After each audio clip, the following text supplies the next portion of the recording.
Alors bonjour, à mon tour je vous remercie tous, à commencer par Yves-Claude et puis par le centre et puis par mes consoeurs et vous tous et toutes. C'est un grand plaisir et une grande émotion d'être là aujourd'hui à titre personnel. Mais voilà, parce que dans ma vie intime, mon papa est en toute fin de sa vie. Et ce qui me relie à lui, au-delà de notre histoire, c'est qu'il est aussi artiste et poète. Et donc j'ai un lien très très fort et consubstantiel à la poésie. Aussi bien qu'à la peinture, je suis aussi artiste peintre. Et tout comme Hélène, aussi à la philosophie. Je me trompe pas. Je me trompe pas. Et mon entrée permanente, aussi bien dans mon travail artistique qu'au quotidien, c'est que je suis habitée par un immense amour de la vie, et je pense qu'on le partage, avec cette dimension d'être attentive à tout ce qui fait vie, vibration, mouvement, et au-delà de ça, à tout ce qui fait le mystère, en fait, d'être sur Terre.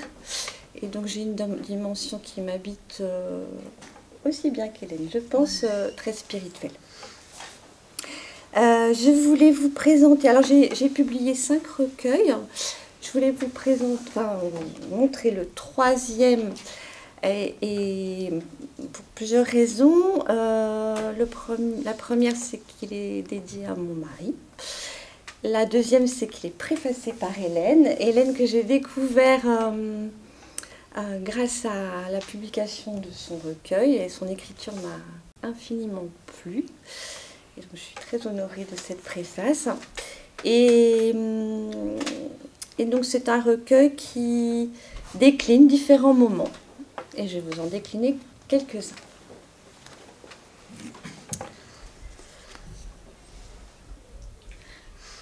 Un premier poème dédié à ma mère. Le cœur étoilant de l'arbre, quand se relie le soleil au miroir. Les feuillets de l'élégance de l'âme qui ne se plaint, qui sait taire son combat. Ai-je assez découvert le chant de tes mains?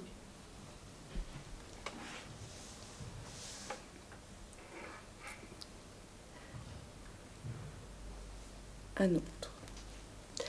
Il semble que tout mon corps coexiste. L'un parle, l'autre guette, l'arc-en-ciel des lèvres, sachant garder leurs propres secrets, n'exposant qu'une partie. S'alignent vergers au soleil, elle, trouée, l'éclaircie, lente, inouïe, où le désir tremble.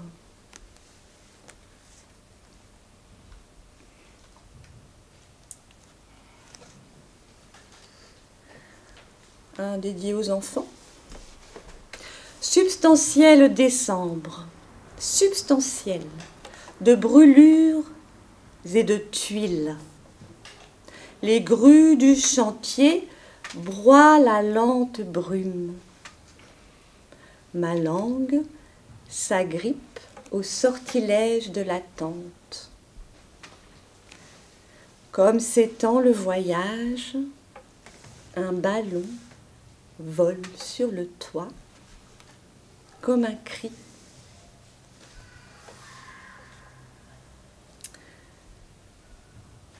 Alors un poète décédé, Salas Tétier, et aussi à mon chat. Un chat se couche, les yeux pleinement verts, Son regard me défait de la vision des subterfuges de la mort.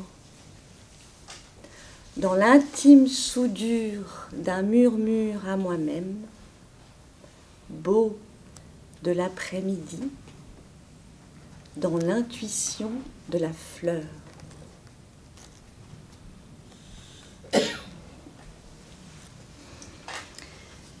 Et un autre pour les gens qui souffrent. Dans le feu qui lèche le ciel, une herbe retrace la couleur insoupçonnée du monde. La nuit, de plein droit, laisse retomber les voix comme des brindilles. La nuit, soustraite à l'attente d'une blessure à recouvrir. Je vous remercie.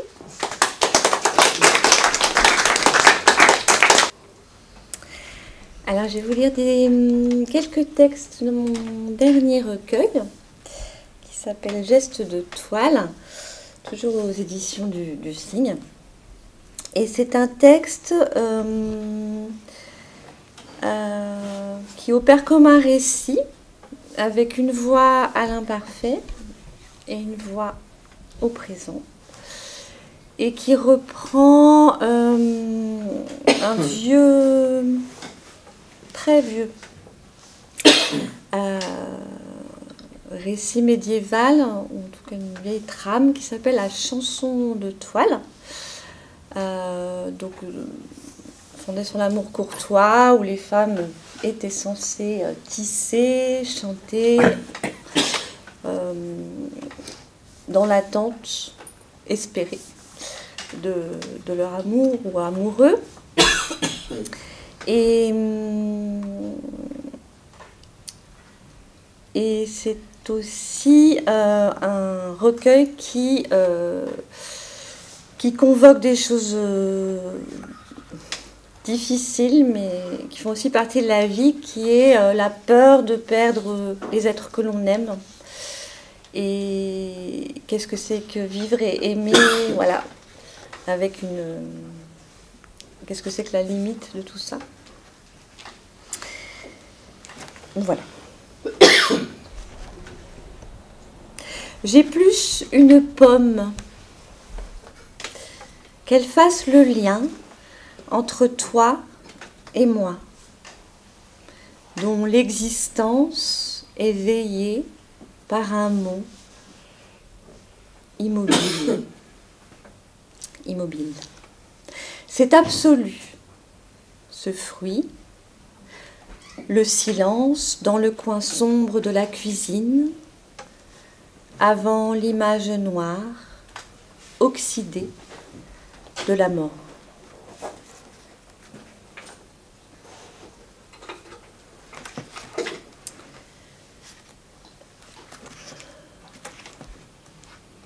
Parfois, aimer sans plus voir ton visage, c'est savoir que le mur de granit, encore pubère, remet à chaque instant ce viatique. Linge frais clapote au vent, je suis à ce que je fais, je suis le sang qui s'essaie à me fondre dans l'espace que tu éclaires.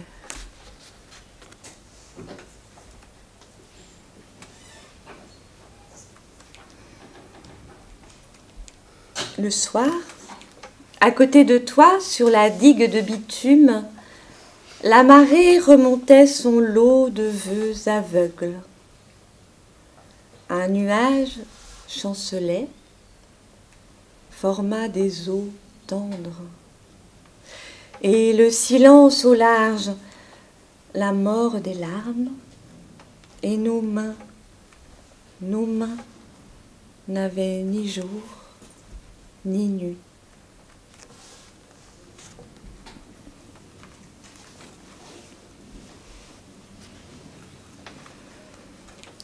Petite croix de brume, Un arbre encore noir étend l'horizon, retient l'étoile et ma tristesse.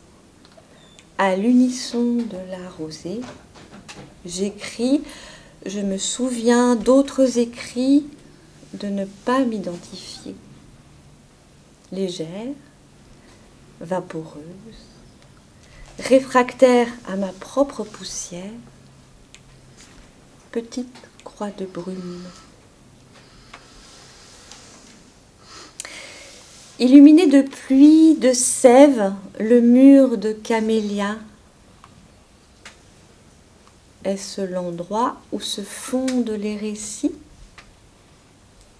Pendant que s'organise d'un reflet le vase mouillé de fleurs rouges, celle que j'ai vue vivre, et je caresse le front de ma fille réelle.